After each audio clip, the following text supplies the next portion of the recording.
नमस्कार मित्रमैत्रिणींनो. आज 1 ऑगस्ट म्हणजे अण्णाभाऊ साठे यांची जयंती. अण्णाभाऊ साठे हे आंबेडकरवादी होते का? की अण्णाभाऊ साठे हे डाव्या विचारांचे होते? की अण्णाभाऊ साठे हे उजव्या विचारांचे हिंदुत्ववादी होते? अशा प्रकारचे सध्या चर्चा महाराष्ट्रामध्ये सुरू आहे. काही लोकांना असं वाटतं की आम्ही अण्णाभाऊ साठे यांचे कट्टर समर्थक आहोत, आम्ही कट्टर मातंग आहोत, त्याच्यामुळे आम्ही आंबेडकरवादी स्वतःला म्हणून घेणार नाही, असं काही लोकं म्हणतात. खरं तर या सगळ्या लोकांना मला अण्णाभाऊ साठे यांच्या लिखाणाच्या आधारेच समजावून सांगायचं आहे की अण्णाभाऊ काय म्हणत होते. आणि याच्यातनं तुम्हाला हे वाचल्याच्या नंतर कळेल की खरंच अण्णाभाऊ यांचे विचार काय होते. ते लेफ्टिस्ट होते का रायटिस्ट होते, काय होते समजून घेऊया. तर बघा, अण्णाभाऊ साठे हे खरोखर विद्वान होते. शाळेत न गेलेली विद्वान व्यक्ती आपण म्हणू शकतो.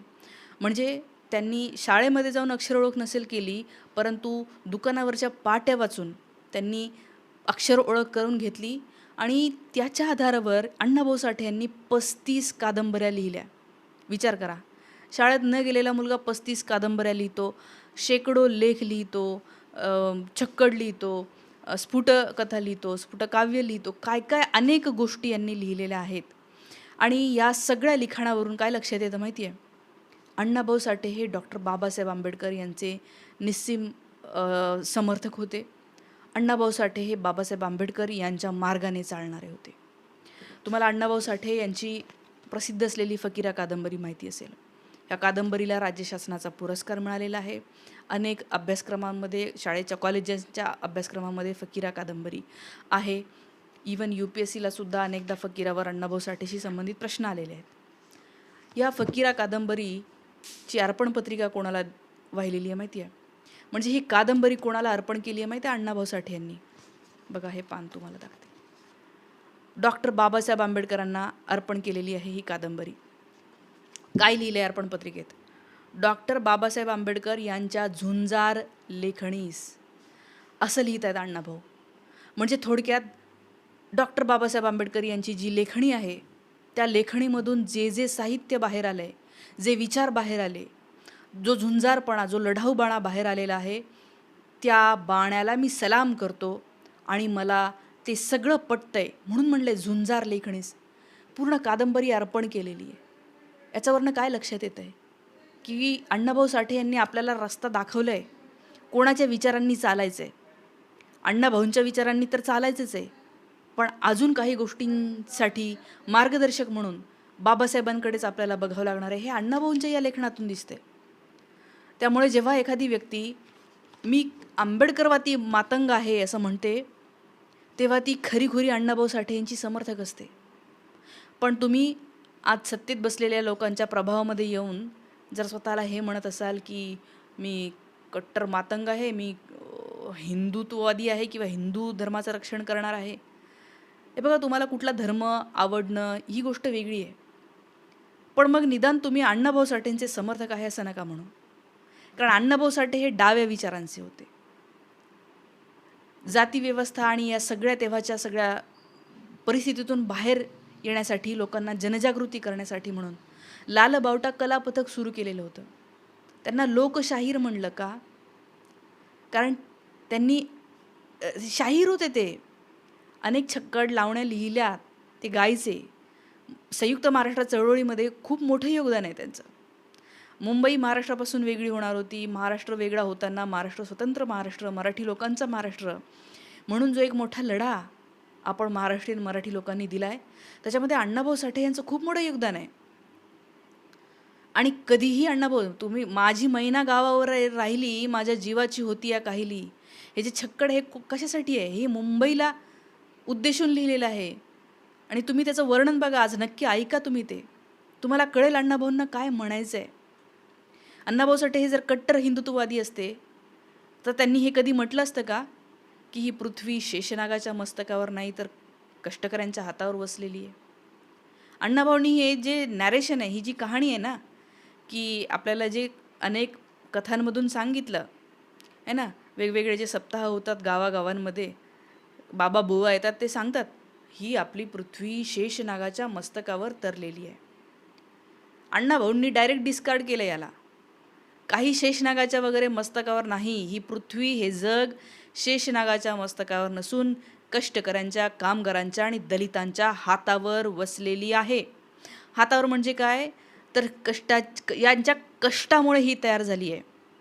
थोडक्यात समजावून सांगते तर अण्णाभाऊंचं काय म्हणणं होतं की आज तुम्ही बघा, तुम्ही जिथे कुठे असाल, तुमचं घर कोणीतरी बांधलंय ना, कोणीतरी कष्टकरी लोकांनी बांधलं. तुमच्या घरासमोरचा रस्ता, तुमच्या घराच्या समोरची नाली, या देशामध्ये दिसणारे हे सगळे मोठ्या मोठ्या इमारती, याला कोणी पैसा लावला हे महत्त्वाचं नाही आहे.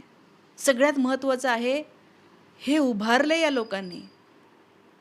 आणि कोणी पैसा नसता लावला तरीही आजपर्यंत गुफा, वेगवेगळ्या गोष्टी उभारलेल्या आहे. कामगारांनी, कष्टकऱ्यांनी या देशामध्ये अनेक गोष्टी उभारलेल्या आहेत. जगामध्ये जे अत्यंत देखणे, अत्यंत अभिमानाने अशा उभ्या असलेल्या वास्तू ह्या कोणाच्या हातातून आलेल्या आहेत? कष्टकऱ्यांनी हे सुंदर जग बनवलं आहे. कोणी बनवलं आहे? कष्टकऱ्यांनी, दलितांनी, जे हाताने मेहनत करतात. आणि हेच सांगू पाहत होते अण्णाभाऊ की हे जे तुम्ही आम्हाला कहाण्या सांगतात ना की शेषनाग, ते म्हणतात नाही नाही नाही नाही, तुम्ही कष्टकऱ्यांना का दुर्लक्ष करताय? हे कष्टकऱ्यांचं हे आहे. त्यामुळे कष्टकऱ्यांच्याबद्दल अत्यंत सहानुभूती असलेले अण्णाभाऊ साठे. त्यामुळे अण्णाभाऊ साठे हे डाव्या विचारांचे होते. लाल बावटा, लाल निशाण, काय विषय हा? रशियामध्ये अण्णाभाऊ गेलेले होते. रशियामध्ये जेव्हा कम्युनिस्ट पूर्ण गव्हर्नमेंट होतं, तिथे गेल्याच्या नंतर त्या ठिकाणी असलेले लेनिनचे सगळे विचार, याच्याविषयी अण्णाभाऊंनी असंख्य लेख लिहिलेले आहेत. ते जाऊन वाचा, ते काय सांगत आहेत. आणि मग ते डाव्या विचारांचे म्हणजे लेफ्टिस्ट, म्हणजे आजच्या भाषेत मोदींनी तर काय, मोदी डायरेक्ट शिवाय देतात, लेफ्टिस्ट लोक, असे लेफ्टिस्ट लोक. अरे सगळ्यात जास्त तळागाळातल्या लोकांचा विचार म्हणजे अण्णाभाऊ यांचा विचार आहे. आणि अण्णाभाऊंची फकीरा कादंबरी जरी तुम्ही पाहिली, काय आहे, कथा काय आहे, हा एवढा मस्त काय म्हणूया देखणा, एकदम हिंमत असलेला, एकदम काय म्हणूया ताकद असलेला असा उभा केलेला आहे नायक त्यांनी, फकीरा नावाचा. आणि काय करतो फकीरा? फकीरा स्वतःसाठी नाही लढत. दुष्काळ पडलेला असताना फकीरा काय करतो? गावामध्ये दुष्काळ पडतो, याच्यातला एक प्रसंग आहे तुम्हाला सांगते. गावामध्ये दुष्काळ पडतो आणि लोक मरायला लागतात. फक्त खायला अन्न नाही म्हणून लोक मरायला लागतात. आणि सगळ्यात जास्त महाराणी मांगवाड्यामधले लोक मरायला लागतात. तेव्हा अण्णाभाऊ साठे काय करतात? गावातल्या पंतांकडे जातात, सांगतात की अण्णाभाऊ साठे म्हणजे इथला फकीरा पंताकडे जातो, म्हणतो आम्हाला वाचवा, काहीतरी करा. पंत म्हणतात मी काय करणार, माझ्याकडे माझी परिस्थिती तशीच आहे.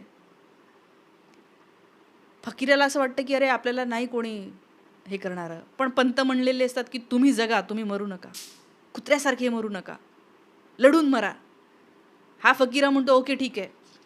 फकीरा म्हणतो माझ्या हातामध्ये तलवार आहे, छत्रपती शिवाजी महाराजांनी आमच्या बापजाद्यांना दिलेली ती तलवार आहे. ती तलवार या फकीरा कादंबरीच्या प्रत्येक पानावर दिसते. आणि त्या तलवारीने लढायचं ठरवतो.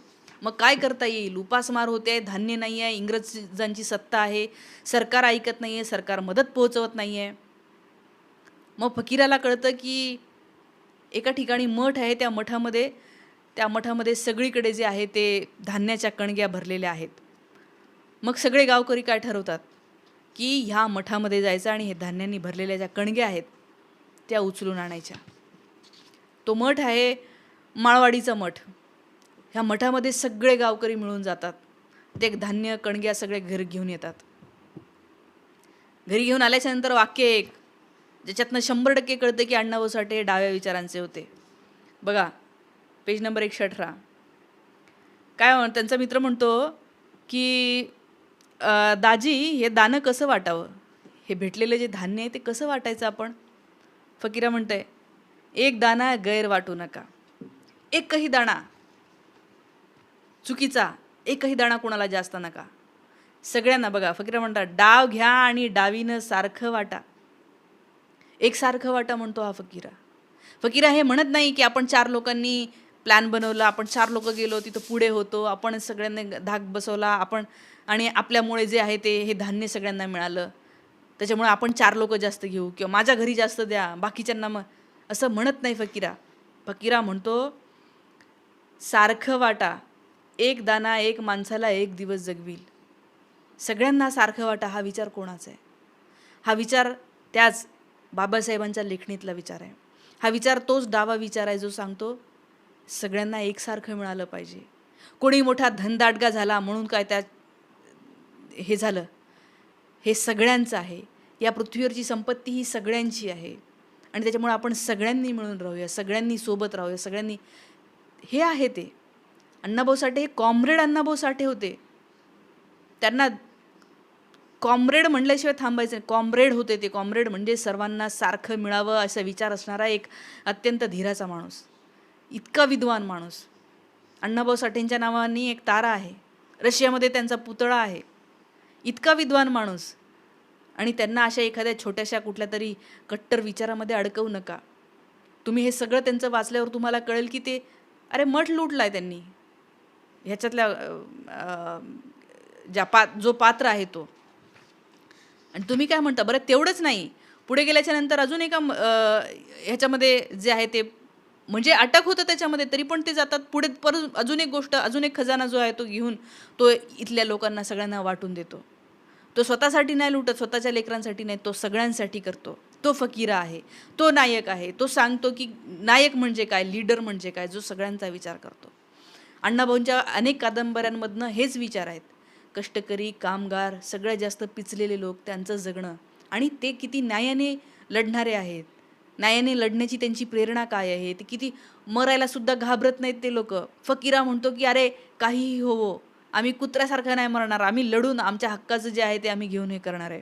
फकीराला अटक होते, त्याला सारखं सारखं रिपोर्टिंग करावं लागतं. तेव्हा काय विचार आहेत फकीराचे, वाचून बघा. आणि यांचे विचार म्हणजे लेखकाचे विचार आहेत. अण्णाभाऊ म्हणतात ना, त्यांचं याच्यात मनोगत पण आहे की मी सहानुभूतीने लिहिलेलं आहे. मी जे अनुभवलं, मी ऐकलं, मला जे पटलं तेच मी लिहिलं आहे. आणि त्याच्यामधून हा फकीरा निर्माण झाला. तर ही गोष्ट आहे अण्णाभाऊ साठे यांची. अण्णाभाऊ साठेंचं तुम्ही स्वतः वाचा, त्यांचे अनेक गोष्टी वाचा, त्यांच्या कथा कादंबऱ्या वाचा. आणि कधीच विसरू नका, अण्णाभाऊंनी डॉक्टर बाबासाहेब आंबेडकरांचं बोट धरायला आपल्याला शिकवलेलं आहे. त्यामुळे मी म्हणते, खरं आपण अण्णाभाऊंना मानणारे असो, खरे लहुजी वस्ताद यांचे आपण वंशज स्वतःला मानत असू, विचारांचे वारसदार मानत असू, तर आपल्याला इवन सगळ्यांनाच आपल्याला बाबासाहेबांचं बोट धरून पुढे जावं लागणार आहे. आपल्याला सगळ्यांनाच हे मुक्ततेचे हे सर्व कष्टकरी कामगारांना न्याय देणारे विचार पुढे न्यावे लागणार आहे. आणि म्हणून जर तुम्हाला कोणी काही सांगत असेल तर मी म्हणते की पहिल्यांदा त्यांना ह्या गोष्टी सांगा, व्हिडिओ जास्तीत जास्त लोकांपर्यंत शेअर करा. आज निदान तुम्हाला नाही काही करता आलं तर आपल्या त्या सर्व बांधवांपर्यंत ज्यांना वाटतं की अण्णाभाऊ साठे यांची जयंती धूमधडाक्यात साजरी केली पाहिजे, त्यांच्यापर्यंत पाठवा. थांबते. Thank you so much. तुमच्या कमेंट्ससुद्धा कळवा.